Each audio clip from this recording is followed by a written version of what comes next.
नमस्कार. स्वागत आहे आपलं सुनीताच्या किचनमध्ये आणि आज मी तुम्हाला मस्त छान असे गुलाबजामू बनवून दाखवणार आहे. एकदम परफेक्ट. कारण आपण खूप वेळा गुलाबजामू बनवताना चिरा वगैरे पडतात, व्यवस्थित होत नाही. तर हे बघा मी 200 ग्राम गुलाबजामुनचं पीठ घेतलेलं आहे. ते आपण 1 कप दुधामध्ये छान असं मळून घेतलेलं आहे. पीठ कसं मळायचं तुम्ही बघा. एकदम सॉफ्ट झालं पाहिजे, एकदम छान असं न की आपण बनवताना चिरा पडल्या पाहिजे. आता आपण झाकून ठेवूया 10 मिनिटासाठी आणि तुम्ही बघा किती छान असं 10 मिनिटं भिजलेलं आहे. तर आपण छान आता त्याचे गोल गोल गोळे बनवून घ्यायचे आहेत आणि एकसारखे गुलाबजामुन बनवून घ्यायचे आहेत. तर तुम्ही बघू शकता.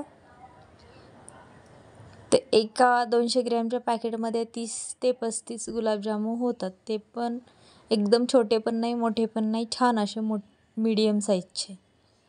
तर आपल्याला सगळे आता बनवून घ्यायचे आहेत आणि खूप असं लक्ष द्यायचं आहे तळायच्या वेळेला. कारण आपल्याला तेल तापवायचं आहे मग आणि गॅस एकदम कमी करायचा आहे आणि बारीक गॅसवर आपल्याला छान असे गोल गोल गोल गोल तळत राहायचे. कारण काय होतं, आपण कधी कधी खूप तापवलेलं तेल असतं आणि फटकन गुलाबजामुन जळून जातात. त्यामुळे आपल्याला थोडंसं एक टाकून आधी तळून बघायचं आहे कसा होतोय तो आणि मग तेलाचा अंदाज आला की आपल्याला सगळे बाकीचे टाकून एकदम असे गोल गोल गोल गोल छान फिरवत मंद गॅसवर तळून घ्यायचे, जेणेकरून आतपर्यंत भाजले गेले पाहिजे.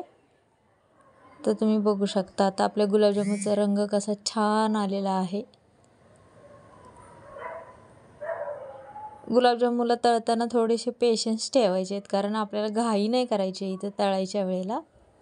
खूप वेळ नाही लागत, एक 5 ते 7 मिनिटामध्ये हे बघा छान एकसारखा रंग आलेला आहे आणि छान तळून झालेले आहेत आपले गुलाबजामुन. तर आता आपल्याला एका ताटामध्ये हे सगळे काढून घ्यायचे आहेत. तर बघा रंग कसा छान गोड दिसतोय. आता बाकीचे पण आपण सगळे तळून घेऊया. महत्त्वाचं म्हणजे हे बनवायचं नाही आहे, तळायचं खूप महत्त्वाचं असतं. कारण आत जर कच्चे राहिले तर ते सगळे विरघळून जातात पाकामध्ये. आता आपण पाक करण्यासाठी 200 ग्रामच्या गुलाबजामुनसाठी आपण 2 ग्लास पाणी घेतलेलं आहे आणि 200 ग्रामच साखर घेतलेली आहे. वाटीनं मोजली तर 1.5 वाटी साखर आहे. आता आपल्याला ही छान अशी उकळवून घ्यायची आहे. खूप चाचणी पण नाही करायची आपल्याला तारी येईपर्यंत, फक्त साखर विरघळून घ्यायची आहे आणि त्यामध्ये आपल्याला फूड कलर किंवा केशर घालायचं आहे रंगासाठी, जेणेकरून आपले गुलाबजामुन पण छान दिसतील आणि रंग पण छान येईल. तुम्ही बघू शकता मी थोडंसं केसर आणि थोडासा फूड कलर घातलेला आहे, खूप नाही. आता एकदम थंड पण नाही आणि एकदम गरम पण नाही, असं मीडियम आपला पाक झाला की त्यामध्ये आपल्याला सगळे गुलाबजामुन सोडायचे आहेत आणि 1 तासाभरासाठी एकदम झाकण झाकून ठेवूया, जेणेकरून थंड पण होतील आणि पाक आतपर्यंत मुरला जाईल. आता बघा 1 तासानंतर आतमध्ये पूर्णपणे पाक छान असा मुरलेला आहे. आपले गुलाबजामुन बघा किती छान असे रसरशीत मस्त छान झालेले आहेत बघा. रंग पण बघा, सुंदर असे गुलाबजामुन झालेले आहेत.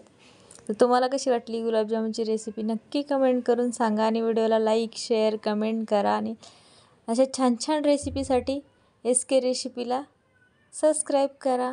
धन्यवाद.